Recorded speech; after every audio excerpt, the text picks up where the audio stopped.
Hello everyone, welcome to FOC classes. This video is for class 12 yoga. Today we are going to cover chapter 3 yoga for health promotion.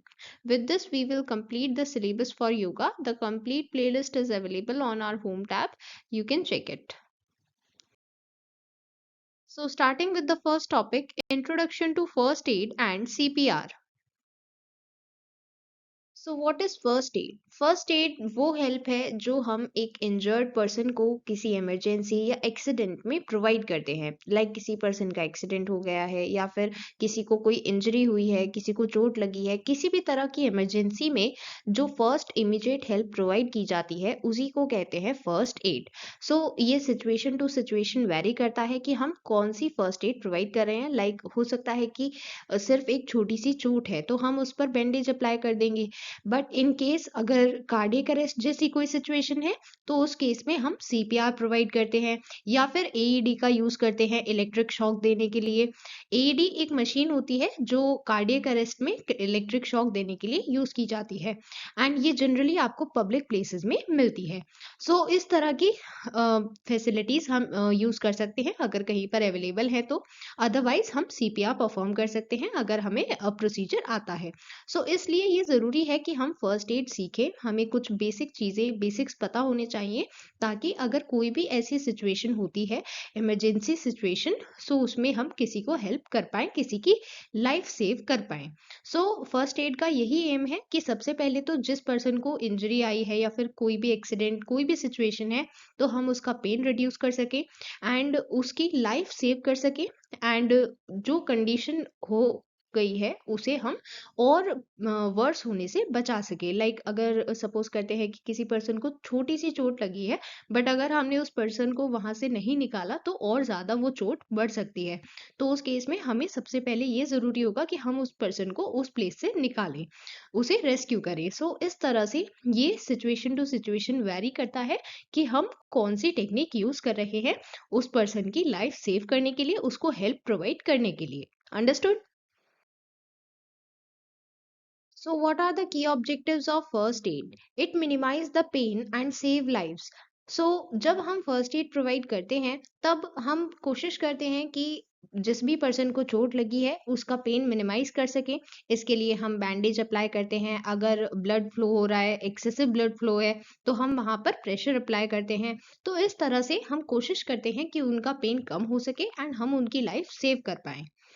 Then it also includes addressing the external factors. Means suppose करते हैं कि किसी person को किसी particular environment की वजह से, like अगर कहीं पर आग लग गई है या फिर किसी भी तरह की एक ऐसी एक्सीडेंटल प्लेस है जहां पर अगर वो पर्सन रहा तो उसकी कंडीशन और बुरी हो सकती है और वर्स हो सकती है। तो ऐसे में हमें सबसे पहले ये करना होगा कि हमें उस पेशेंट को वहां से अलग ले जाना होगा, क्योंकि उस जगह पर उस पर्सन की कंडीशन और ज्यादा खराब हो सकती है।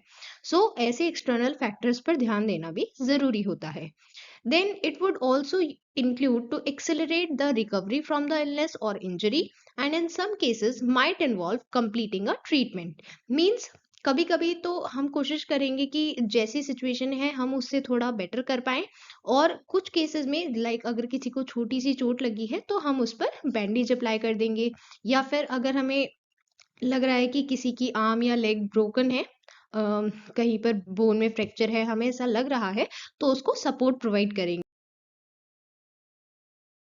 हमें इस बात का ध्यान रखना है कि फर्स्ट एड सिर्फ तब प्रोवाइड करना है जब हमें इमीडिएट हेल्प प्रोवाइड करनी है। बट फर्स्ट एड का मतलब ये नहीं है कि हम वो ट्रीटमेंट प्रोवाइड कर सकते हैं जो प्रोफेशनल मेडिकल एक्सपर्ट्स प्रोवाइड करते हैं, क्योंकि हम सिर्फ उस पर्सन की लाइफ सेव करने की कोशिश कर रहे हैं, ये कोशिश कर रहे हैं कि उसकी कंडीशन और खराब ना हो, यही कोशिश रहती है हमारी। तो इसलिए फर्स्ट एड प्रोवाइड करने के बाद हमें प्रोफेशनल मेडिकल ट्रीटमेंट को भी प्रेफर करना है, क्योंकि सही ट्रीटमेंट एंड एग्जैक्ट ट्रीटमेंट वही दे पाएंगे और उससे ही फुल रिकवरी हो पाएगी। So first aid and professional medical treatment are not the same. जब हम फर्स्ट एड प्रोवाइड कर रहे हैं तो हमारा एम है सिर्फ उस पर्सन की लाइफ को बचाना, एंड अगर हम कोशिश कर सकते हैं, हम थोड़ा बहुत ट्रीटमेंट प्रोवाइड कर सकते हैं, हम बैंडेज अप्लाई कर सकते हैं इस तरह से, तो ये ट्रीटमेंट तो हम दे सकते हैं, बट फिर हमें प्रोफेशनल मेडिकल ट्रीटमेंट को भी प्रेफर करना है ताकि फुल रिकवरी हो पाए। Understood? So for first aid, we have to remember the concept of A, B, C, D. A stands for airways, means हमें पहले चेक करना है एयरवेज क्लियर होने चाहिए. Then B for breathing, means हमें check करना है कि रेस्पिरेशन प्रॉपर है, प्रॉपरली सांस ले पा रहे हैं. देन सर्कुलेशन चेक करना है, कोई इंटरनल ब्लीडिंग के चांसेस दिख रहे हैं तो इमीडिएटली हमें मेडिकल टीम को कॉल करना है. देन डिसेबिलिटी मीन्स हमें चेक करना है कि क्या कोई पर्टिकुलर बॉडी पार्ट मूव नहीं हो पा रहा है या फिर किसी बॉडी फंक्शन में कोई डिफिकल्टी है. इस तरह की डिसेबिलिटी को भी नोटिस करना है. सो ये स्टेप्स देखने ज़रूरी हैं जब हम फर्स्ट एड प्रोवाइड कर रहे हैं. Now we are going to discuss about CPR. CPR means cardiopulmonary resuscitation. ये लाइफ सेविंग प्रोसीजर है जब किसी की ब्रीथिंग बंद हो जाती है, कोई सांस लेना बंद कर देता है या फिर किसी की हार्ट बीट स्टॉप हो जाती है या फिर दोनों केस हो सकते हैं. ऐसे में अगर हार्ट स्टॉप हो जाएगा तो ऑक्सीजनेटेड ब्लड की कमी हो जाएगी जिस वजह से ब्रेन डैमेज हो सकता है और पर्सन की डेथ भी हो सकती है 5 से 10 मिनट्स में. इसलिए ज़रूरी है कि ऐसी सिचुएशन में हम इमीडिएटली सीपीआर प्रोवाइड करें. सीपीआर प्रोवाइड करने से हम एटलीस्ट तब तक उस पर्सन को अलाइव रख सकते हैं जब तक मेडिकल टीम आती है. एंड इससे जो लाइफ को रिस्क है वो कम हो जाएगा और साथ ही हम उनके बचने के चांसेस को इंक्रीज कर देते हैं. अगर हम वेल ट्रेन नहीं हैं, हमें पूरा प्रोसीजर अच्छे से नहीं आता है या फिर हम कॉन्फिडेंट नहीं है तो उस केस में हमें हैंड्स ओनली सीपीआर परफॉर्म करना है जिसमें 1 मिनट में 100 टाइम्स चेस्ट कंप्रेशन परफॉर्म करने हैं. एंड ऐसा तब तक करते रहना है जब तक मेडिकल हेल्प नहीं आ जाती. और अगर आप वेल ट्रेन हैं, आपको पूरा प्रोसीजर अच्छे से आता है तो आपको सीपीआर परफॉर्म करना है 30 चेस्ट कंप्रेशन और फिर उसके बाद 2 rescue breaths mouth to mouth जो प्रोवाइड की जाती हैं. एंड इसमें आप मास्क का यूज कर सकते हैं क्योंकि इन्फेक्शन का डर भी होता है. इसलिए हमें यहाँ पर जब हमें अच्छे से पूरी ट्रेनिंग है, हमें पूरा प्रोसीजर अच्छे से आता है, तभी हमें इस तरह का mouth to mouth resuscitation provide करना है. अदरवाइज अगर हम कॉन्फिडेंट नहीं है तो सिर्फ हैंड्स ओनली सीपीआर परफॉर्म करेंगे. ओके. सीपीआर परफॉर्म करने के लिए हमें दो कंसेप्ट याद रखने हैं, एबीसी वर्सेस सीएबी. एबीसी हमें फॉलो करना है न्यू बॉर्न बेबीज के लिए और सीएबी परफॉर्म करना है, यूज करना है एडल्ट्स एंड चिल्ड्रन के लिए. अगर न्यू बॉर्न बेबीज हैं और अगर ऐसी कोई सिचुएशन है तो हमें सबसे पहले एयरवे चेक करने हैं, फिर ब्रीथिंग चेक करनी है and then chest compression provide करने हैं. न्यू बॉर्न बेबीज के केस में कंप्रेशन डेप्थ 4 सेंटीमीटर तक होनी चाहिए एंड हमें अपनी फर्स्ट 2 फिंगर्स का यूज करना है. जब हम बेबीज मतलब इन्फेंट्स की बात कर रहे हैं, बिल्कुल छोटे नवजात शिशु जो होते हैं उनकी बात कर रहे हैं. देन एडल्ट्स एंड चिल्ड्रन के केस में हमें सीएबी परफॉर्म करना है. इसमें सबसे पहले हम चेस्ट कंप्रेशन परफॉर्म करेंगे, फिर हम एयरवे को चेक करेंगे और फिर ब्रीथिंग चेक करेंगे. इसमें कंप्रेशन डेप्थ 5 सेंटीमीटर तक हो सकती है. अगर छोटे बच्चे हैं तो उसमें एक हाथ का यूज करना है और अगर एडल्ट्स हैं तो उसमें 2 हाथों का यूज करना है कंप्रेशन के लिए. एंड कंप्रेशन रेट 100 पर मिनट होना चाहिए सभी ग्रुप्स में. अंडरस्टूड. हमें ये प्रोसीजर फॉलो करना है. हमें ये ध्यान रखना है कि न्यू बॉर्न बेबीज के लिए ABC and adults and children के लिए CAB. Understood. Now moving to the next topic, concept of stress. Stress एक ऐसा टर्म है जो कॉमनली हर कोई यूज कर देता है बट हर किसी को इसका क्लियर मीनिंग नहीं पता होता है. साइंटिफिकली स्ट्रेस एक ऐसा चेंज है जो हमारी बॉडी में होता है एक्सटर्नल फोर्सेस की वजह से. मेडिकल साइंस में स्ट्रेस को बॉडी का एक स्पेसिफिक हार्मोनल रिस्पॉन्स बताया गया है जो किसी नॉन स्पेसिफिक डिमांड की वजह से होता है. फॉर एग्जाम्पल कोई भी ऐसी सिचुएशन है जो हमने एक्सपेक्ट नहीं की थी या फिर एक्सपेक्ट की भी तो हम उससे डील करने के लिए हम मेंटली प्रिपेयर्ड नहीं है. ऐसी सिचुएशन में जो हमारी बॉडी रिस्पॉन्स करती है, हार्मोनल रिस्पॉन्स करती है, उसी को हम कहते हैं स्ट्रेस. स्ट्रेस किस वजह से हो सकता है कि हमारी लाइफ में ऐसी प्रॉब्लम्स है जो हम हैंडल नहीं कर पा रहे हैं. एंड कभी कभी सिर्फ एक्सटर्नल फैक्टर्स ही नहीं होते, कभी कभी इंटरनल फैक्टर्स भी होते हैं. लाइक हम पहले से ही किसी चीज़ से बहुत ज़्यादा डरे हुए हैं. फॉर एग्जाम्पल अगर हमने अभी तक कोई एग्ज़ाम फॉर्म फिल नहीं किया है बट हमें पहले से पहले ही उससे इतना ज़्यादा डर लग रहा है, हमें इतना इंटरनल फ़ियर है या फिर हमारी ओवर एक्सपेक्टेशंस हैं, होप्स हैं, हद से ज़्यादा होप्स हैं और फिर वो फुलफ़िल नहीं हो पाती हैं। तो ऐसे में हमारी एक्सपेक्टेशन, हमारी होप इन सभी की वजह से भी हमें स्ट्रेस हो सकता है। सो ज़रूरी नहीं है कि हर बार एक्सटर्नल प्रॉब्लम्स हो, कभी-कभी एक्सटर्नल प्रॉब्लम्स हो सकती हैं और कभी-कभी इंटरनल फैक्टर्स भी हो सकते हैं जिसकी वजह से हमें स्ट्रेस हो जाता है। जैसे बोर्ड एग्जाम के टाइम पर काफ़ी बच्चों को स्ट्रेस रहता है बोर्ड एग्जाम की वजह से क्योंकि कई बार एक्सपेक्टेशंस होती हैं उनके पेरेंट्स की कि वो अच्छे मार्क्स लेकर आएंगे और कई बार उनकी खुद की भी एक्सपेक्टेशन होती है कि वो अच्छे मार्क्स लेकर आएँ। बट अगर उन्होंने इतनी पढ़ाई नहीं की, अब वो हैंडल नहीं कर पा रहे हैं सिलेबस को, उनका सिलेबस ही कंप्लीट नहीं हुआ है, तो रिवीजन तो कब होगा? तो ऐसे सिचुएशंस में भी स्ट्रेस हो जाता है। I hope you can relate now.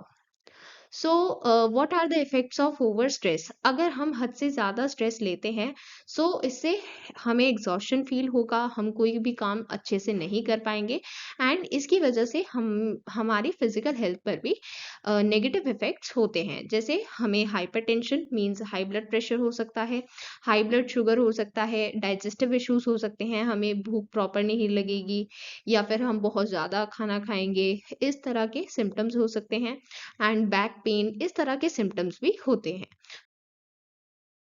So, as we are discussing about stress, which is a term related to mental health, so we have to understand about mental health also.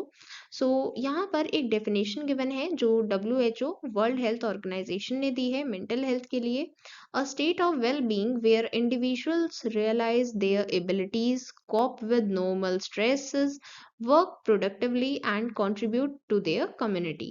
Means अगर हम mentally healthy हैं हम एक ऐसी अच्छी state में रहेंगे जहाँ पर हम अपना काम अच्छे से कर सकते हैं, प्रोडक्टिवली वर्क कर सकते हैं। लाइक हमारे जितने काम हैं हम प्रॉपर तरह से कर रहे हैं, ना ही हम कहीं पर पीछे रह रहे हैं और ना ही हमें किसी चीज़ का स्ट्रेस है। नॉर्मल स्ट्रेस के साथ हम कॉप अप कर सकते हैं।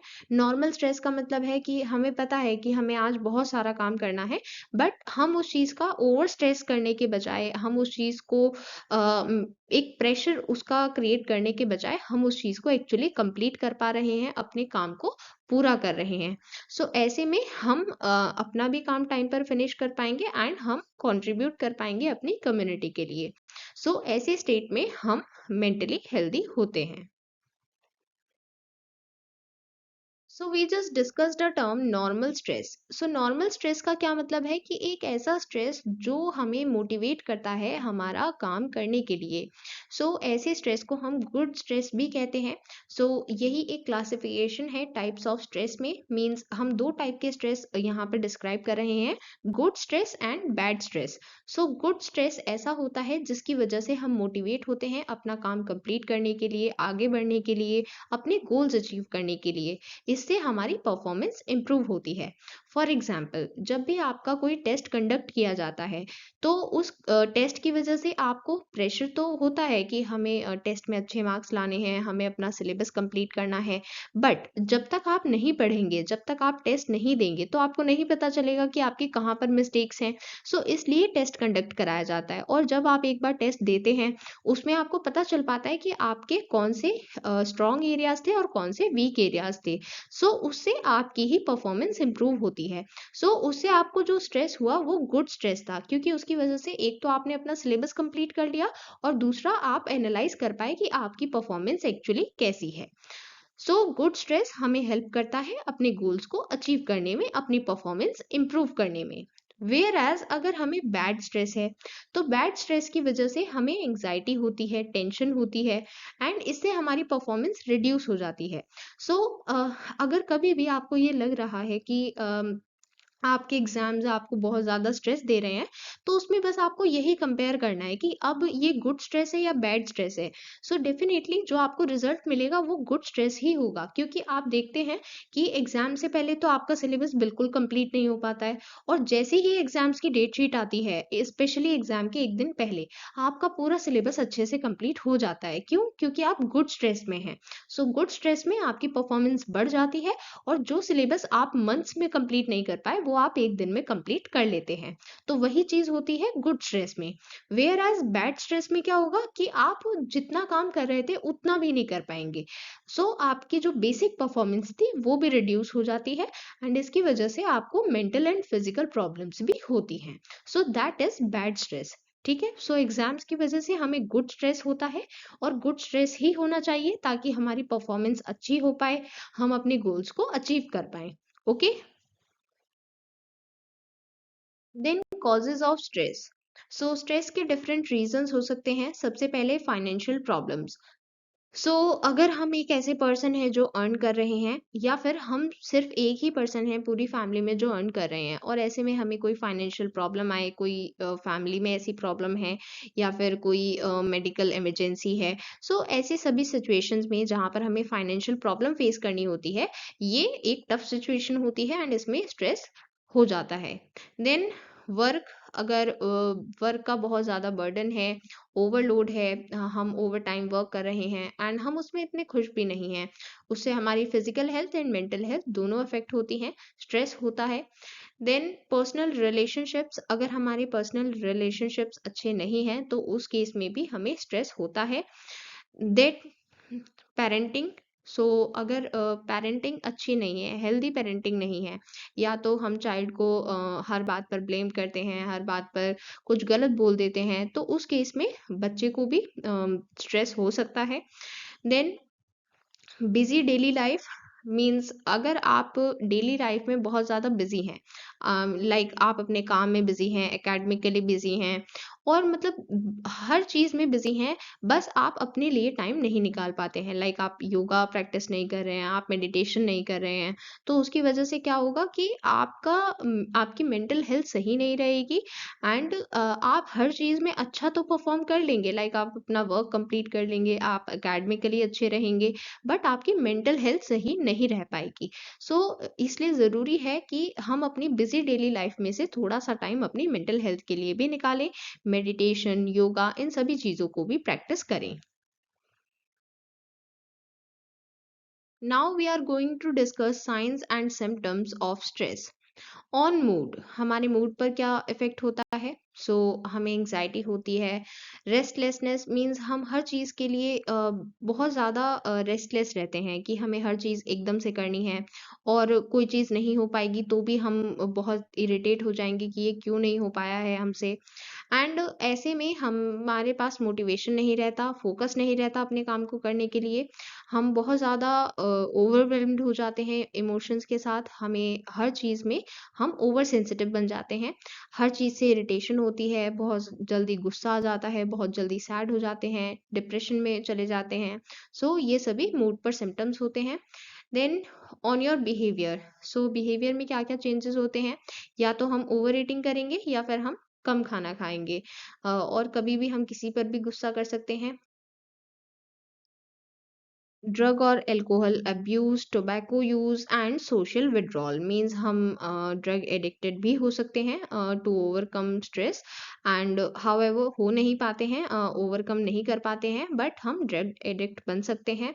एंड सोशल विड्रॉल भी होता है, हम लोगों से मिलना जुलना नहीं चाहते हैं, हम किसी से बात नहीं करना चाहते हैं, तो ऐसे में हम सोशल विड्रॉल कर लेते हैं। ये सभी सिम्टम्स होते हैं स्ट्रेस के।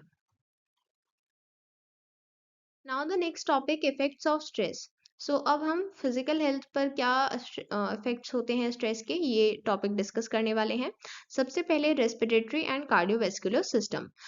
अगर हम बहुत ज़्यादा स्ट्रेस ले रहे हैं, ऐसे में हमारी ब्रीथिंग बहुत ज़्यादा होगी, हार्ट रेट बहुत ज़्यादा होगा, जिस वजह से ब्लड प्रेशर बढ़ सकता है, एंड हमारे हार्ट स्ट्रोक, हार्ट अटैक होने के चांसेस बढ़ सकते हैं। Then digestive system. स्ट्रेस की वजह से लिवर ज़्यादा ग्लूकोज प्रोड्यूस करता है, एंड क्रॉनिक स्ट्रेस की वजह से ब्लड शुगर प्रॉपरली मेंटेन नहीं हो पाएगा, जिसकी वजह से टाइप 2 डायबिटीज़ होने का रिस्क होता है। देन इसकी वजह से डाइजेस्टिव इश्यूज भी हो सकते हैं, जैसे हार्ट बर्न, एसिड रिफ्लक्स, इस तरह के डाइजेस्टिव इश्यूज भी हो सकते हैं, खाना प्रॉपरली डाइजेस्ट नहीं हो पाता है। Then muscular system.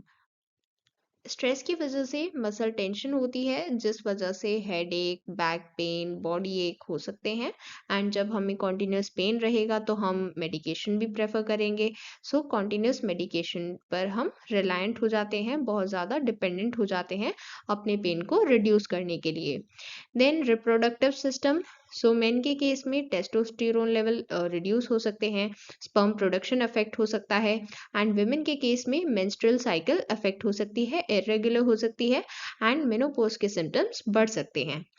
Then immune system, initially stress boost करता है इम्यून सिस्टम को, जो शॉर्ट टर्म सिचुएशन के लिए अच्छा होता है अगर शॉर्ट टर्म में स्ट्रेस है तो। बट अगर ये लॉन्ग टर्म तक रहता है तो फिर ये हमारे इम्यून सिस्टम को वीक बना देता है, जिसकी वजह से हमें इजीली इन्फेक्शन हो सकता है।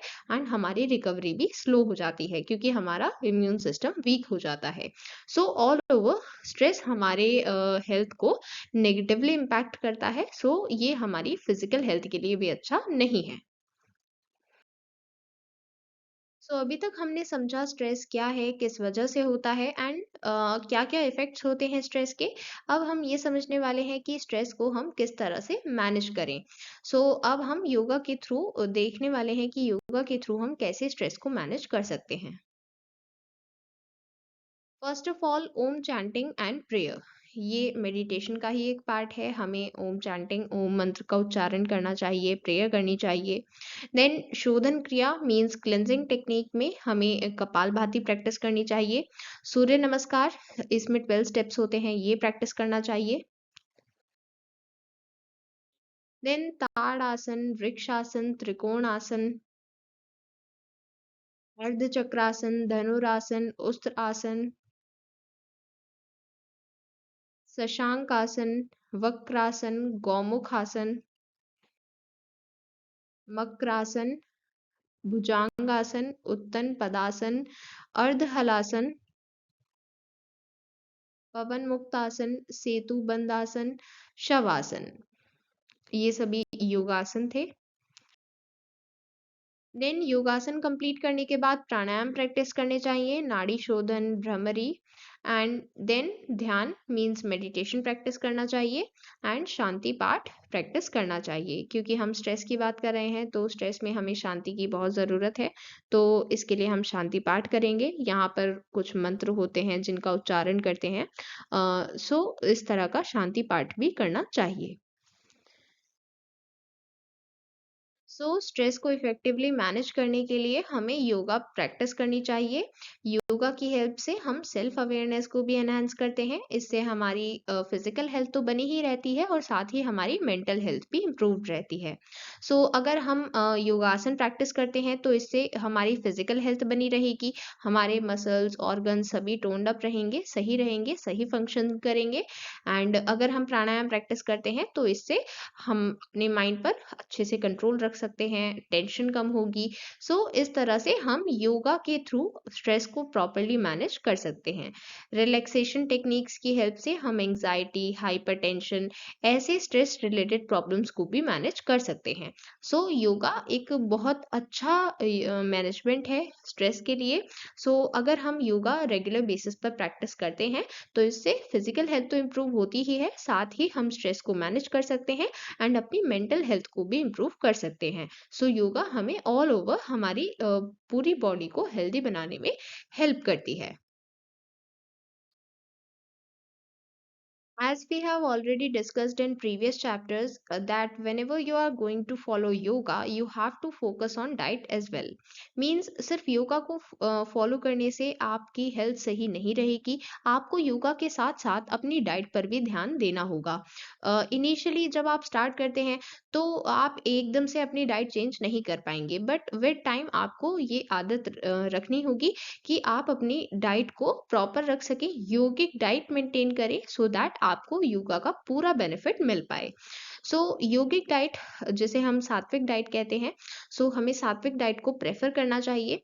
इसमें मेन फूड्स होते हैं फ्रेश फ्रूट्स एंड वेजिटेबल्स, जैसे spinach, cabbage, sprouts, garlic, carrots, beets, इस तरह के फूड्स हम कंज्यूम करते हैं। सूप, प्लांट बेस्ड डिशेस को कंज्यूम करते हैं। एंड इसमें किसी भी तरह का ऐसा फूड जो बहुत ज़्यादा स्पाइसी है या फ्राइड फूड है, सॉफ्ट ड्रिंक, फास्ट फूड, ये सभी हम अवॉइड करते हैं। एंड तामसिक फूड ये तो बिल्कुल भी कंज्यूम नहीं करने चाहिए, जो नॉन वेज फूड होते हैं या फिर अल्कोहल है, ये सभी चीज़ें बिल्कुल भी कंज्यूम नहीं करनी चाहिए। एंड राजसिक फूड ये जितना ज़्यादा अवॉइड कर सकते हैं उतना ज़्यादा अवॉइड करना चाहिए। सो हमें बेसिकली सात्विक डाइट को ही कंज्यूम करना है। हमने चैप्टर 2 में ये पढ़ा था, सात्विक डाइट, राजसिक डाइट एंड तामसिक डाइट का कंसेप्ट हमने डिस्कस किया था। एंड हमने ये भी समझा था कि एक योगिक के लिए अगर कोई भी योगा प्रैक्टिस कर रहा है तो उसके लिए सबसे बेस्ट डाइट होती है सात्विक डाइट। सो सात्विक डाइट हमें हेल्प करती है मेंटल क्लैरिटी प्रोवाइड करने में, हमारे स्ट्रेस का लेवल रिड्यूस करती है एंड ये ऑल ओवर हमारी हेल्थ के लिए अच्छी होती है, क्योंकि इसमें जितने भी फूड्स हम कंज्यूम करते हैं उसमें vitamin B and B complex content ज़्यादा होता है। सो इसलिए हमें सात्विक डाइट को प्रेफर करना है। राजसिक फूड को जितना ज़्यादा अवॉइड कर सकते हैं उतना ज़्यादा अच्छा है। और तामसिक फूड ये तो बिल्कुल भी कंज्यूम नहीं करना है। सो जब तक हम योगा के साथ साथ अपनी डाइट को सही नहीं करेंगे तब तक हमें फुल बेनिफिट नहीं मिल पाएगा। इसलिए योगासन योगा तो परफॉर्म करना ही है, साथ ही हमें अपनी डाइट को भी प्रॉपर रखना है। Understood? Now moving to the next topic, yoga in prevention of common disease. हम यहाँ पर कुछ कॉमन डिजीज के बारे में पढ़ने वाले हैं एंड ये समझेंगे कि उस डिजीज में एग्जैक्टली क्या सिम्टम्स होते हैं, साइंस एंड सिम्टम्स के बारे में पढ़ेंगे और साथ ही योगा कैसे हेल्प कर सकता है ये डिजीज क्योर करने में। हम सबसे पहले स्टार्ट कर रहे हैं ओबेसिटी के साथ। ओबेसिटी एक ऐसी डिजीज है जिसमें हमारी बॉडी पर एक्सेसिव फैट एक्यूमुलेट हो जाता है। इसमें हमारी बॉडी का बीएमआई 30 से ऊपर हो जाता है। ऐसी कंडीशन को हम कहते हैं ओबेसिटी। इसमें हमारी बॉडी में एडिपोज, जिसे हम फैट टिश्यू कहते हैं, इसकी क्वांटिटी बहुत ज़्यादा हो जाती है, बहुत ज़्यादा इंक्रीज हो जाती है, जिसकी वजह से हमारी बॉडी पर एक्सेसिव फैट एक्यूमुलेट होता है। इसके कुछ कॉजेज होते हैं। सबसे प्राइमरी कॉज मतलब मेन रीजंस हैं एक्सेस कैलोरी इनटेक, मीन्स हम जब ज़्यादा कैलोरीज इनटेक कर रहे हैं बट हमारा लाइफस्टाइल बिल्कुल सेडेंट्री है, हम कोई काम नहीं करते हैं, हम पूरा टाइम बैठे रहते हैं, मीन्स फिजिकल एक्टिविटी नहीं होती और हम कैलोरी इनटेक बहुत ज़्यादा कर रहे हैं। एंड कुछ केसेस में ये जेनेटिक भी हो सकती है। हर केस में कैलोरी इनटेक रीज़न नहीं होता है। कुछ केसेस में ये जेनेटिक भी होती है, कुछ केस में ये मेडिकल प्रॉब्लम होती है, मीन्स आप इतना नहीं भी खाना खाते हैं और आपका लाइफस्टाइल भी ठीक है बट फिर भी आपको ये डिजीज हो सकती है जेनेटिक डिसऑर्डर्स की वजह से, मेडिकल प्रॉब्लम्स की वजह से या फिर साइकेट्रिक कंडीशन की वजह से। So how to measure obesity. Obesity में जैसे कि हमने डिस्कस किया कि हमारी बॉडी पर एक्सेसिव फैट एक्यूमुलेट हो जाएगा। हम एक्सेस फैट को कैसे मेजर कर सकते हैं। सबसे पहला मेजर है बीएमआई के लिए। अगर बीएमआई 25 तक है, 19 से लेकर 25 तक एब्सोल्युटली नॉर्मल होता है एंड इनफैक्ट 18 से लेकर 25 तक नॉर्मल रेंज कंसिडर की जाती है। बट अगर बीएमआई 30 से ऊपर चला जाता है तो फिर वो ओबेसिटी की कंडीशन होती है। एंड हम एक्सेस फैट को स्किन फोल्ड के थिकनेस से भी मेजर कर सकते हैं and body circumference like waist to hip ratio, इस तरह के डिफरेंट रेशियो हम मेजर कर सकते हैं और उससे हम एक्सेस फैट का मेजरमेंट कर सकते हैं। Now we are going to discuss about some factors which influence obesity. कई बार different factors की वजह से obesity होती है, जैसे सबसे पहले डाइट। अगर हम high calorie and low fibre foods consume करते हैं और एक्सेसिव क्वांटिटी में कंज्यूम करते हैं और साथ ही अगर हमारा लाइफस्टाइल सेडेंट्री हो जाता है, मीन्स हम ज़्यादा कुछ फिजिकल एक्टिविटी नहीं कर रहे हैं, फिजिकल फिटनेस पर ध्यान नहीं दे रहे हैं और हमारी डाइट इनटेक हाई कैलोरी है, एक्सेसिव इनटेक है, तो उस केस में हमें ओबेसिटी होने का रिस्क होता है। देन कई बार ये जेनेटिक्स की वजह से भी होती है। जीन्स में कुछ वेरिएशंस होते हैं एपेटाइट से रिलेटेड, मीन्स हमें ज़्यादा भूख लगती है जीन्स की वजह से एंड इससे हमारा मेटाबॉलिज्म चेंज होता है एंड हेंस हमें ओबेसिटी की प्रॉब्लम हो सकती है। देन मेडिकल और साइकेट्रिक इलनेस की वजह से भी हो सकती है, लाइक हो सकता है हमें कोई पर्टिकुलर बीमारी है एंड हम उस पे बहुत ज़्यादा मेडिसिन्स कंज्यूम कर रहे हैं, सो कई बार मेडिकेशन की वजह से भी ओबेसिटी का रिस्क बढ़ जाता है। देन अर्ली malnutrition, अगर अर्ली स्टेजेस लाइक चाइल्डहुड में उस पर्सन ने malnutrition से सफ़र किया है, उसे उस टाइम पर इतना न्यूट्रिशन नहीं मिल पाया है, तो लेटर स्टेजेस में ये हो सकता है कि फैट स्टोरेज ज़्यादा हो, जिसकी वजह से ओबेसिटी का रिस्क बढ़ जाता है। देन गट फ्लोरा मीन्स अगर हमारा इंटेस्टाइनल बैक्टीरिया उसमें कोई भी डिफरेंस आता है, तो इसकी वजह से डाइजेशन प्रॉपर नहीं हो पाएगा, एक्सेसिव फैट डिपॉजिट हो सकता है, प्रॉपरली फूड डाइजेस्ट नहीं हो पाएगा, सो उस वजह से भी ओबेसिटी का रिस्क होता है। Then neurobiological factors, leptin, ghrelin, ये सभी हार्मोन्स रिस्पॉन्सिबल होते हैं हमारी एपेटाइट रेगुलेट करने के लिए। अगर इन हार्मोन्स का रिलीज प्रॉपर नहीं होगा, तो उस केस में हमारी एपेटाइट भी प्रॉपर नहीं होगी, हो सकता है कि हमें हद से ज़्यादा भूख लगे, हम हद से ज़्यादा कैलोरीज इनटेक करें एंड हेंस हमें ओबेसिटी का रिस्क हो सकता है, अगर हार्मोन्स प्रॉपरली रिलीज नहीं होते हैं। Then socio economic status, higher socio economic groups ज़्यादा अफेक्ट होते हैं, क्योंकि वो इतनी ज़्यादा फिजिकल एक्टिविटी में इन्वॉल्व नहीं होंगे। ये मतलब एक जनरल केस बताया गया है, ऐसा नहीं है कि सभी पर इम्प्लीमेंट होता है, बट एक जनरल केस बताया गया है कि as comparative to normal people, जो हायर सोशियो इकोनॉमिक ग्रुप के पीपल हैं, क्योंकि उनके लिए सभी फैसिलिटीज पहले से अवेलेबल हैं, तो उस उनकी फिजिकल एक्टिविटी लेवल इतना नहीं होगा, तो उस केस में उन्हें ओबेसिटी होने का रिस्क होता है, क्योंकि ये एक लाइफस्टाइल डिजीज है, तो अगर आपका लाइफस्टाइल सही नहीं होगा, एक सेडेंट्री लाइफस्टाइल होगा, सो ओबेसिटी होने का रिस्क हो सकता है। Then next factor is heredity, means parents को अगर ओबेसिटी है, तो पेरेंट्स से चिल्ड्रन में पास हो सकती है, सो पेरेंट्स को ओबेसिटी है तो चिल्ड्रन को भी होने के चांसेस होते हैं। देन एंडोक्रिन डिसऑर्डर्स, मींस जब हमारा एंडोक्रिन सिस्टम प्रॉपर फंक्शन नहीं करता है, प्रॉपरली हार्मोन्स रिलीज नहीं होते हैं, सो इस वजह से हमारी बॉडी में कुछ मैल फंक्शंस हो सकते हैं, डिसऑर्डर्स हो सकते हैं, और इसकी वजह से भी ओबेसिटी के रिस्क होते हैं। देन फॉल्टी मेटाबॉलिज्म, अगर हमारा मेटाबॉलिज्म सही नहीं है, लाइक अगर हमारा मेटाबॉलिक रेट स्लो है, तो उस केस में फैट डिपोजिशन ज़्यादा होगा, क्योंकि प्रॉपरली हमारा मेटाबॉलिज्म फंक्शन नहीं कर रहा है। फैट डिपोजिशन ज़्यादा होगा तो ओबेसिटी का रिस्क भी होता है। देन साइकोलॉजिकल फैक्टर्स, लाइक अगर हमें कोई साइकोलॉजिकल डिसऑर्डर है, स्ट्रेस है, एंग्जाइटी है, इस तरह के इश्यूज होने पर हम ओवर ईटिंग भी करते हैं, कई बार हम अपनी फिजिकल हेल्थ पर ध्यान नहीं देते, फिजिकल एक्टिविटी नहीं करते हैं, सो ऐसे साइकोलॉजिकल फैक्टर्स होने की वजह से हम अपनी फिजिकल हेल्थ पर भी ध्यान नहीं दे पाते हैं, जिस वजह से ओबेसिटी का रिस्क हो सकता है। Then next factor water retention, अगर हम ज़्यादा टी, कॉफ़ी, अल्कोहल या एरेटेड ड्रिंक्स कंज्यूम कर रहे हैं, सो उससे फ्लूइड बिल्डअप हो जाता है हमारी बॉडी में एंड हमारा वेट गेन ज़्यादा होने लगता है, सो इन सभी चीज़ों का ओवर कंजम्पशन करने से भी हमें ओबेसिटी का रिस्क होता है। So far we have discussed what is obesity and ऐसे कौन कौन से फैक्टर्स हैं जो ओबेसिटी को इन्फ्लुएंस करते हैं। अब हम ये देखने वाले हैं कि हम किस तरह से योगा की हेल्प से ओबेसिटी को मैनेज कर सकते हैं। So first point is Om chanting and prayer. So हमने डिस्कस किया था, एक फैक्टर था साइकोलॉजिकल फैक्टर्स, जहाँ पर हमने डिस्कस किया कि स्ट्रेस, एंजाइटी, इन सभी फैक्टर्स की वजह से भी मतलब ये भी कंट्रीब्यूट करते हैं ओबेसिटी में। सो अगर हम ओम चैंटिंग करते हैं, प्रेयर करते हैं, मीन्स मेडिटेशन करते हैं, सो इससे हम अपने माइंड को, मेंटल हेल्थ को सही रख सकते हैं। देन शोधन क्रिया means cleansing techniques, Kapalbhati, Kunjal, Agnisar, Nauli, ये सभी क्रिया परफॉर्म करनी चाहिए। देन सूर्य नमस्कार, इसमें 12 स्टेप्स होते हैं, सूर्य नमस्कार परफॉर्म करना चाहिए। देन मंडूकासन, नौकासन, पवन मुक्तासन, पद्मासन, मयूरासन,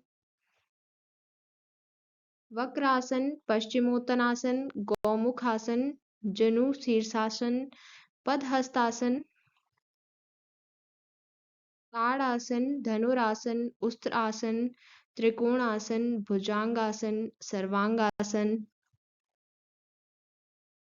मत्स्यासन, हल आसन, सुप्त वज्रासन, मयूरासन, अर्ध मत्स्येंद्रासन, अर्ध halasana, shavasana.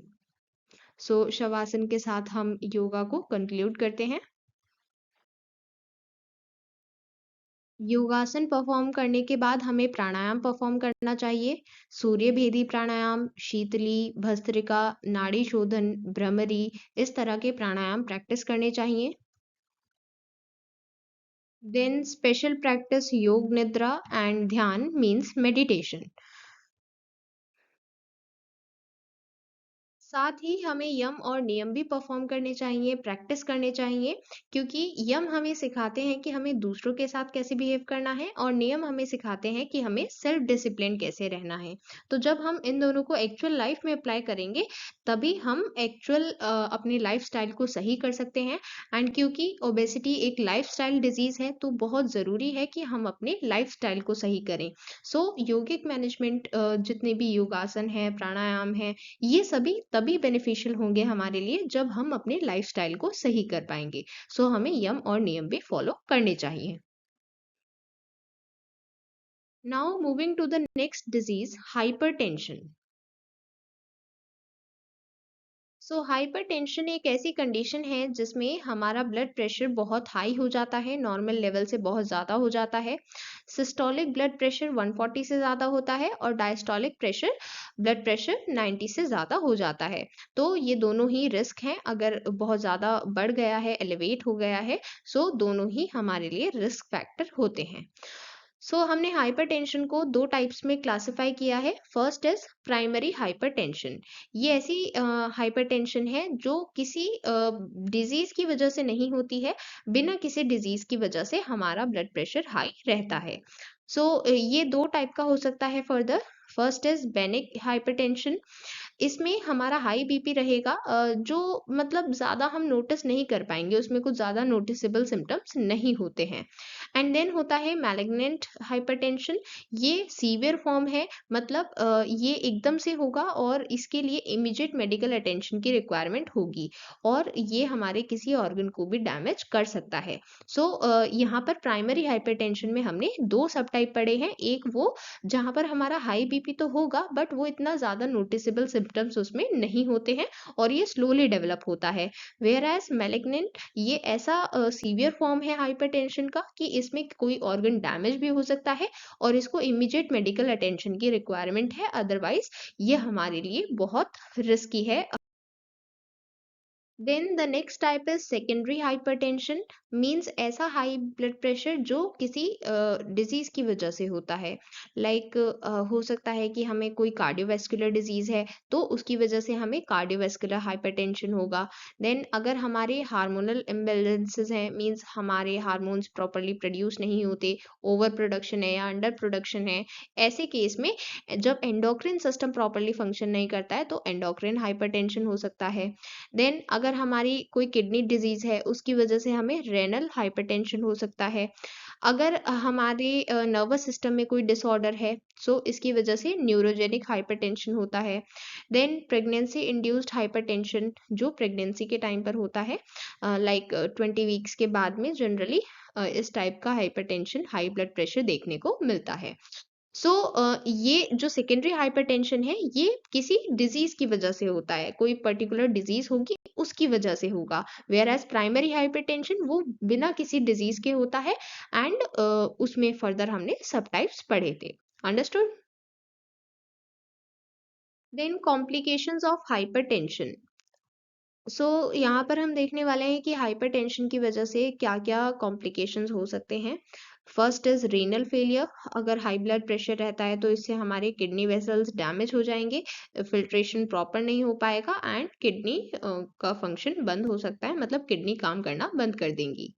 Then left ventricular failure. अगर कॉन्टिन्यूसली हाइपरटेंशन रहती है तो इसकी वजह से हार्ट को ओवरवर्क करना पड़ेगा, जिसकी वजह से लेफ्ट वेंट्रिकल वीक हो जाएगा एंड इफेक्टिवली ब्लड पंप नहीं कर पाएगा।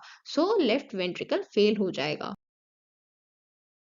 देन हाई ब्लड प्रेशर की वजह से कोरोनरी आर्टरी डैमेज हो सकती है, जिसकी वजह से ब्लड फ्लो ब्लॉक हो सकता है एंड हार्ट अटैक का रिस्क बढ़ सकता है।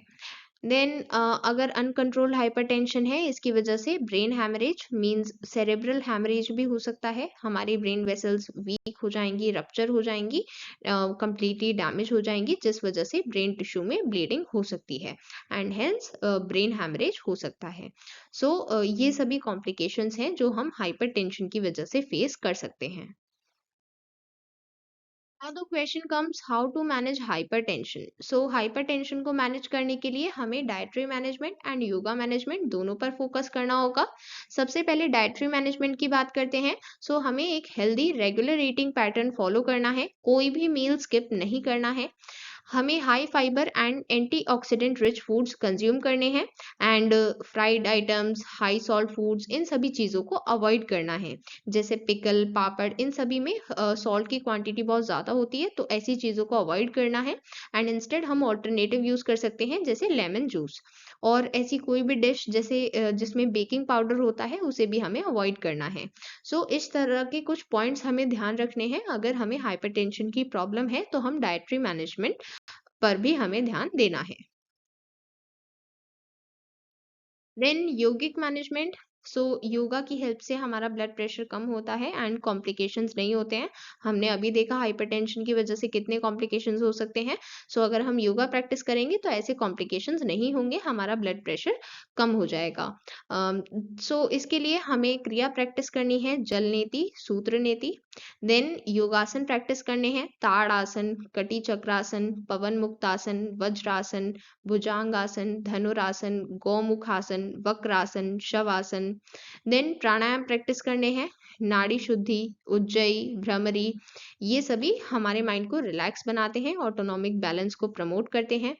देन मेडिटेशन प्रैक्टिस करना है एंड ओम चैंटिंग, ओम मंत्र का उच्चारण करना है। सो ये कुछ पॉइंट्स हैं जो हमें ध्यान में रखने हैं योगिक मैनेजमेंट के लिए। एंड इसमें कुछ कंट्राइंडिकेशंस भी हैं, मीन्स हमें कुछ बातों का ध्यान रखना होगा। लाइक जो भी इन्वर्टेड पोस्चर्स होते हैं वो हमें सीवियर हाइपरटेंशन में नहीं करने चाहिए और हाइपर वेंटिलेशन टेक्निक्स भी नहीं करनी चाहिए, अवॉइड करना चाहिए ऐसी टेक्निक्स को अगर आपको सीवियर हाइपरटेंशन की प्रॉब्लम है। ठीक है, सो इस तरह के पॉइंट्स ध्यान में रखने हैं क्योंकि एग्जाम में मतलब डेली लाइफ से तो रिलेटेड है ही, हमें डेली लाइफ में भी ध्यान रखना है, बट एग्जाम से रिलेटेड ये पॉइंट इंपॉर्टेंट है। एग्जाम में स्पेशली पूछा जा सकता है what are the contraindications for yogic management of hypertension. तो हमें ये बताना होगा कि हमें किस चीज़ का ध्यान रखना चाहिए कि ये चीज़ नहीं करनी है। ठीक है, सो इस तरह के पॉइंट्स ध्यान रखने हैं। Now coming to the next disease, low back pain. Low back pain के डिफरेंट रीजंस होते हैं। सबसे पहला है age related changes, like old age में हमारी बोन स्ट्रेंथ कम हो जाती है, मसल टोन डिक्रीज हो जाती है, डिस्क डिजनरेशन हो सकती है, तो ऐसे में हमें लो बैक पेन देखने को मिलता है। देन अगर हम बहुत ज़्यादा हैवी ऑब्जेक्ट्स को लिफ्ट कर लेते हैं, ओवर स्ट्रेचिंग कर लेते हैं, या फिर कभी स्पोर्ट्स में कोई इंजरी हो गई है, कहीं पर कोई एक्सीडेंट हो गया है या सडन मूवमेंट है, उसकी वजह से भी हमें लो बैक पेन हो सकता है। देन नर्व कंप्रेशन और इरिटेशन, किसी नर्व कंप्रेशन की वजह से भी हो सकता है लो बैक पेन। देन कुछ और कंट्रीब्यूटिंग फैक्टर्स भी होते हैं, लाइक मतलब कोई और पर्टिकुलर डिजीज है या कोई और पर्टिकुलर कंडीशन है उसकी वजह से लो बैक पेन हो सकता है। सो ये सभी तो ऐसे फैक्टर्स हैं कि अलोन इसकी वजह से ही लो बैक पेन हुआ है, बट अब हम ऐसे फैक्टर्स डिस्कस कर रहे हैं कि ये अपने आप में ये डिजीज है या कंडीशन है और इसकी वजह से हमें लो बैक पेन हो सकता है, जैसे arthritis, disc disease, osteoporosis, infection, congenital abnormalities, obesity, smoking, pregnancy, poor posture. अगर आपका पोस्चर सही नहीं है तो भी आपको लो बैक पेन हो सकता है। स्ट्रेस है, पुअर फिजिकल कंडीशन है, फिजिकल कंडीशन आपकी इतनी अच्छी नहीं है, लाइक आप देखते हैं ज़रूरी नहीं है कि जो ओल्ड एज के लोग हैं उन्हें ही कोई प्रॉब्लम होगी। कभी कभी जो यंग पीपल हैं एंड इवन अगर बच्चे भी हैं तो उन्हें भी लो बैक पेन हो सकता है। क्यों? क्योंकि हो सकता है कि उनकी फिजिकल कंडीशन ठीक नहीं है, उनकी फिजिकल हेल्थ इतनी अच्छी नहीं है, तो उनकी हो सकता है बोन स्ट्रेंथ कम हो, तो उस केस में भी उन्हें लो बैक पेन हो सकता है। And proper sleeping position. So इन सभी रीजंस की वजह से भी लो बैक पेन हो सकता है। So how to manage low back pain को मैनेज करने के लिए हम कुछ प्रिपेरेटरी प्रैक्टिसेस को यूज करेंगे, जैसे ओम चांटिंग, देन स्पाइनल एक्सरसाइजेस करनी चाहिए जिससे हमारे जॉइंट्स और मसल्स लूजन अप हो पाए, एंड सूक्ष्म व्यायाम प्रैक्टिस करना चाहिए। सूक्ष्म व्यायाम में हम अपने हर बॉडी पार्ट को मूव करते हैं, लाइक नेक, शोल्डर्स, आर्म्स, बैक, हर चीज को मूव करते हैं, एंड इससे हम माइक्रो सर्कुलेशन को इंक्रीज करते हैं। सो ये तो थी प्रिपरेशन के लिए। इसके बाद योगासन जो हमें परफॉर्म करने हैं, ताड़ आसन, कटी चक्रासन, अर्ध चक्रासन, पवन मुक्त आसन, सेतु बंध आसन, वज्रासन, उस्त्रासन, मजरारी आसन, भुजंगासन, शलभासन, धनुरासन, मकरासन, शवासन, ये सभी आसन प्रैक्टिस करने हैं। Then pranayama, Nadi Shodhan, Surya Bhedana, Ujjayi, Bhramari, then special and meditative practice.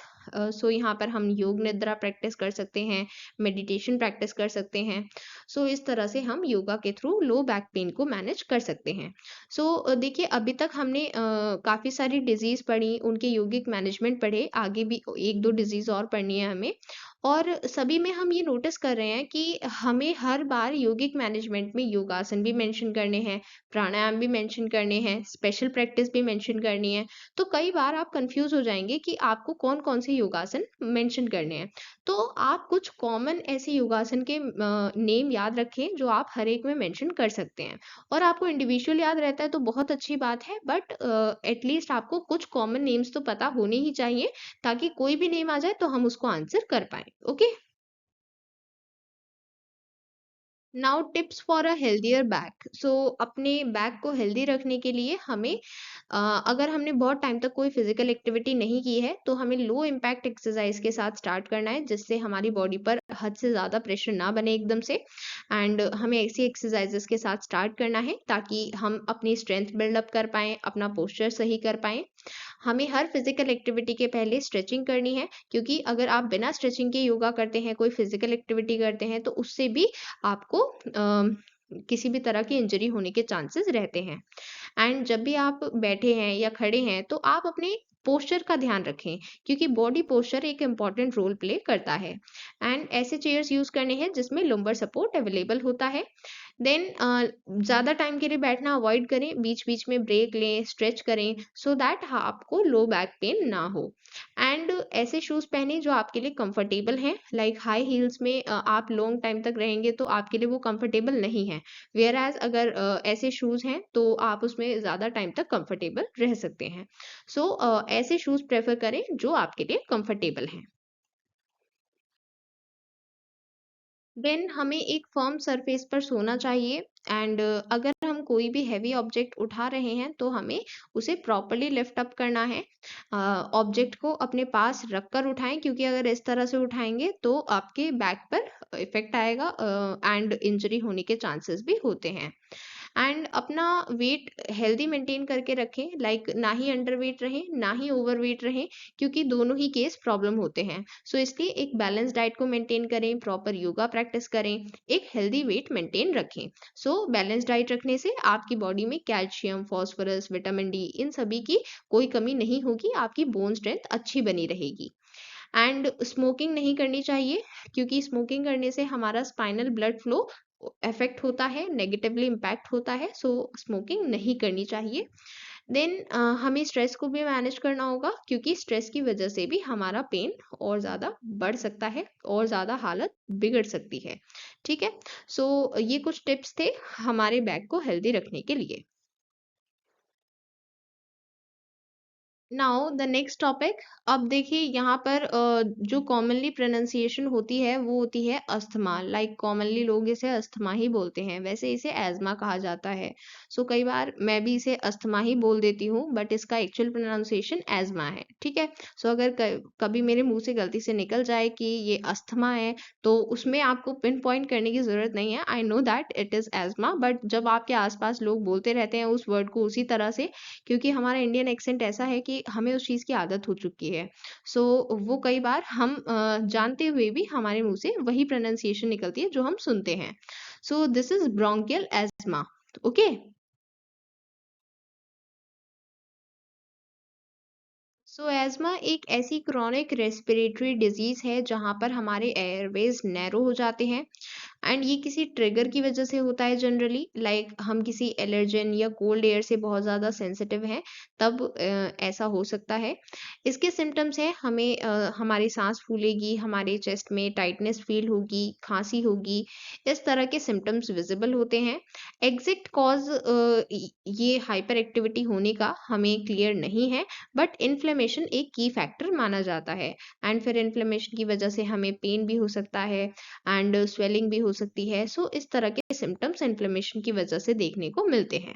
So inflammation एक की फैक्टर है बट एग्जैक्ट कॉज नहीं है। सो एग्जैक्ट कॉज क्या है वो अभी तक क्लियर नहीं है, बट उसका एक की फैक्टर है, मतलब ये एक कॉन्ट्रीब्यूटिंग फैक्टर है इन्फ्लेमेशन।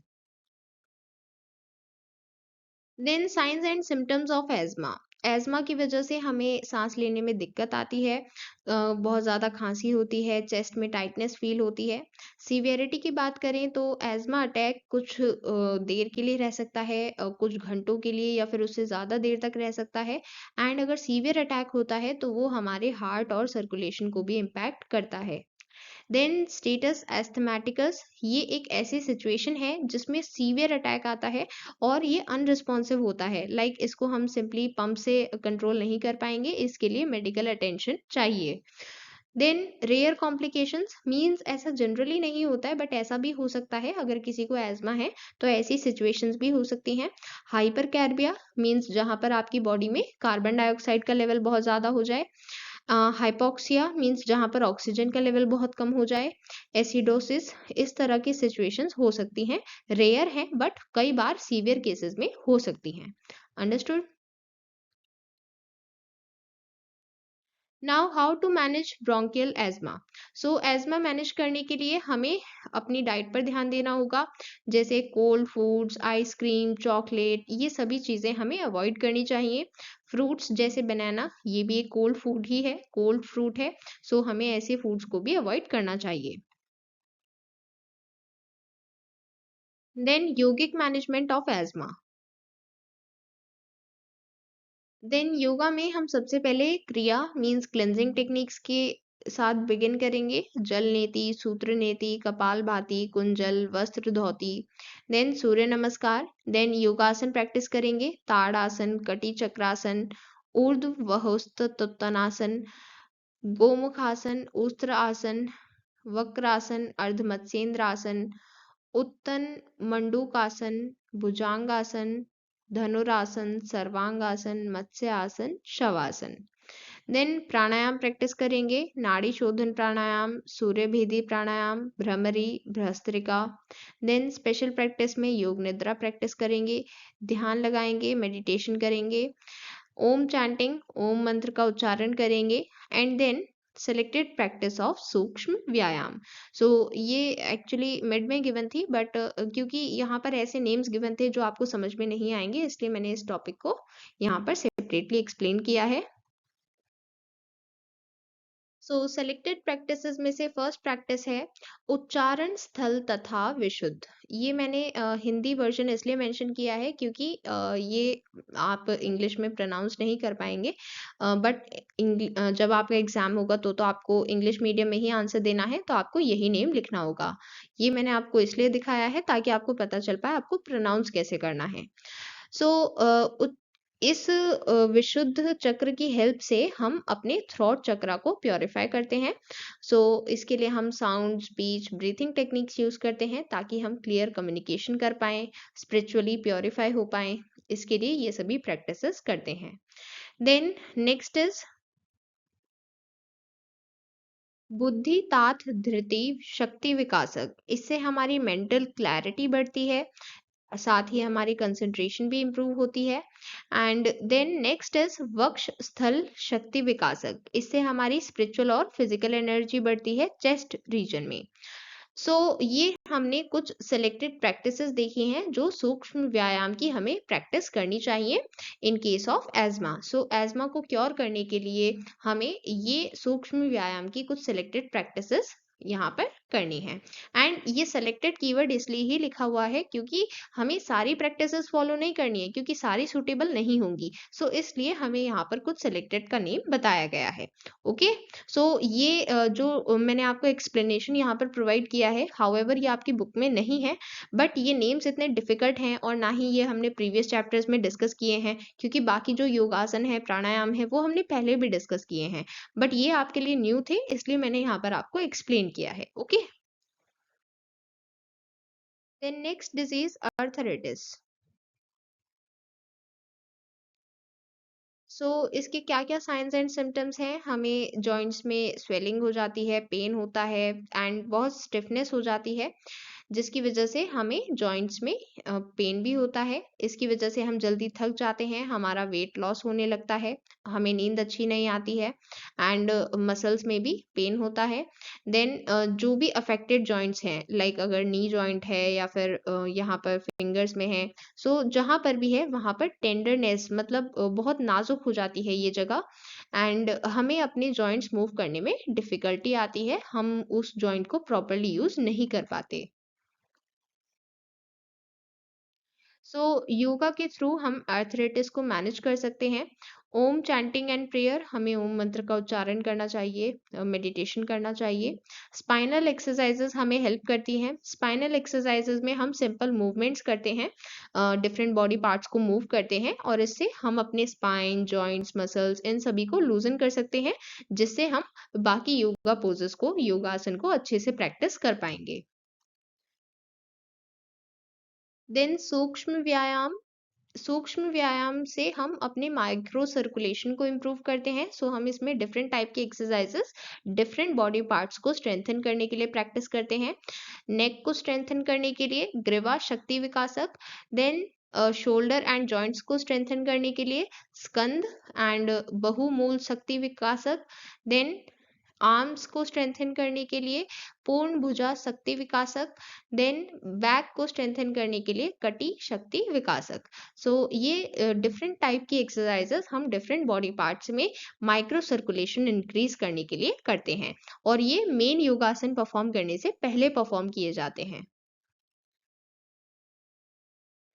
देन योगासन परफॉर्म करने हैं, ताड़ासन, ऊर्ध्व हस्तोत्तनासन, कटी चक्रासन, अर्ध चक्रासन, कोणासन, उत्तन पदासन, पवन मुक्तासन, सेतु बंधासन, वज्रासन, उस्त्रासन, वक्रासन, अर्ध मत्स्येंद्रासन, मजरारी आसन, गोमुखासन, उत्तन मंडूकासन, सरला मत्स्यासन, भुजांगासन, शलभासन, धनुरासन, मकरासन, शवासन। देन प्राणायाम प्रैक्टिस करने हैं, Nadi Shodhan, Surya Bhedana, Ujjayi, Bhramari. Then special practices करनी है, योगा निद्रा प्रैक्टिस करनी है एंड ध्यान लगाना है, मेडिटेशन करना है। So this is how we can manage arthritis through yoga. Now we are proceeding to the last topic of this chapter, yoga and personality development. So first of all, what is personality? Personality का मतलब है कि एक person की क्या qualities हैं, उसका behaviour कैसा है, उसकी क्या कैरेक्टरिस्टिक्स हैं, इन सभी के सेट को मिलाकर कहते हैं पर्सनालिटी। योगिक फिलॉसफी के अकॉर्डिंग जब किसी पर्सन को देखते हैं तो हम उसमें 5 कोश देखते हैं। मींस हमारी आत्मा को हम 5 कोश ने सराउंड किया हुआ है। सो ये 5 कोश हैं, अन्नमय कोश, प्राणमय कोश, मनोमय कोश, विज्ञानमय कोश, आनंदमय कोश। तो सबसे पहले अन्नमय कोश मतलब हमारी फिजिकल बॉडी, जो फूड से बनती है और मटेरियल फॉर्म है। देन प्राणमय कोश मीन्स हमारी एनर्जी बॉडी, जिसमें हमारे प्राण फ्लो होते हैं, जिसमें हमारा वाइटल लाइफ फोर्स है। देन मनोमय कोश मीन्स हमारी मेंटल बॉडी, जहाँ पर हमारे थॉट्स हैं, हमारे इमोशंस हैं, जिससे हम सोचते हैं, समझते हैं। देन विज्ञानमय कोश इंटेलेक्चुअल बॉडी, जिससे हम हायर विजडम अचीव करते हैं, जिससे हमारी higher awareness, inner awareness create होती है। देन आनंदमय कोश मीन्स ब्लिस बॉडी। सो जब हम प्योर कॉन्शियसनेस की स्टेट में जाते हैं तो हम इसी कोष में होते हैं। तो यहाँ पर हम इनर जॉय को एक्सपीरियंस कर सकते हैं और हम आउटर वर्ल्ड से अटैच्ड नहीं रहते जब हम इस कोष में एंटर करते हैं। हाउएवर ये हमारी ही आत्मा का पार्ट है, बट फिर भी हम क्योंकि जब इनिशियल लेवल पर होते हैं तो हम बाहर जो आउटर वर्ल्ड की चीज़ें हैं, मटेरियलिस्टिक चीज़ों से हम ज़्यादा अट्रैक्टेड रहते हैं, तो इसलिए हम इस कोष पर ज़्यादा फोकस नहीं कर पाते। वेयर एज अगर हम ब्लिस बॉडी आनंद में कोष पर फोकस करें तो इसमें प्योर कॉन्शियसनेस है, हमें हर चीज़ की समझ होगी, हमें रियल ट्रुथ की अवेयरनेस होती है और हम यहाँ पर इनर जॉय को एक्सपीरियंस कर पाते हैं।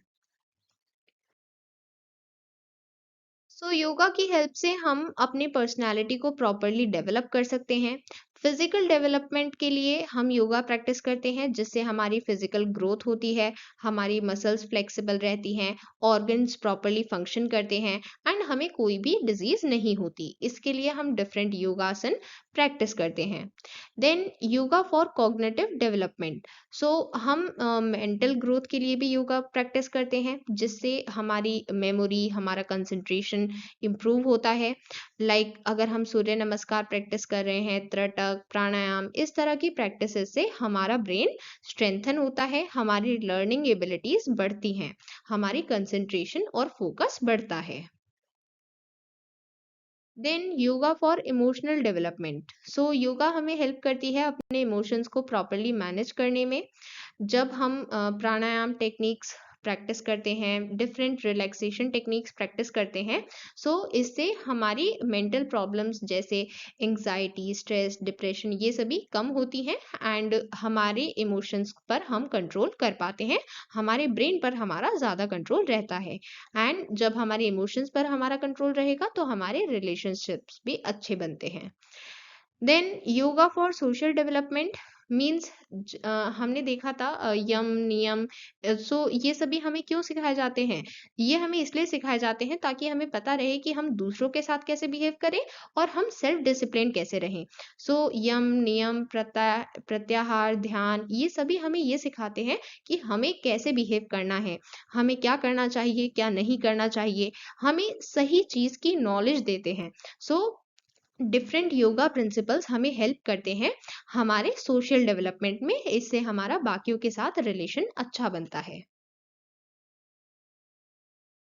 Then yoga for spiritual development. जब हम योगा प्रैक्टिस करते हैं तो हम अपनी स्पिरिचुअल ग्रोथ को भी एनहांस करते हैं, इंक्रीज करते हैं एंड डिफरेंट प्रैक्टिस होती हैं योगा में जैसे यम नियम ध्यान, ये सभी हमारे इनर कंटेंटमेंट को सपोर्ट करती हैं। मींस हमें इनर अवेयरनेस क्रिएट करने में हेल्प करती हैं, हमें समझ आता है कि हम कौन हैं, हम ट्रू सेल्फ को जान पाते हैं एंड इससे हमारी स्पिरिचुअल वेलबींग बनी रहती है।